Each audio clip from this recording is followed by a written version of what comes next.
మొదలు పెట్టిన కార్యం మధ్యలో ఆగిపోగా బెదిరిపోయిన హృదయం బేలగా మారిపోగా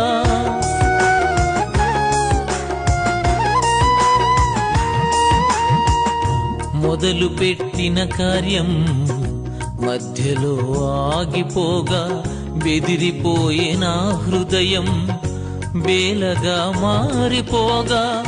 పని పూర్తి చేయగా బలము లేని వేళ పని పూర్తి చేయగా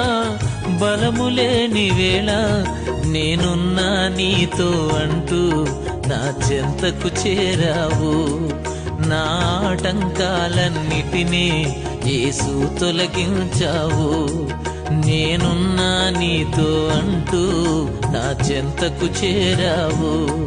నా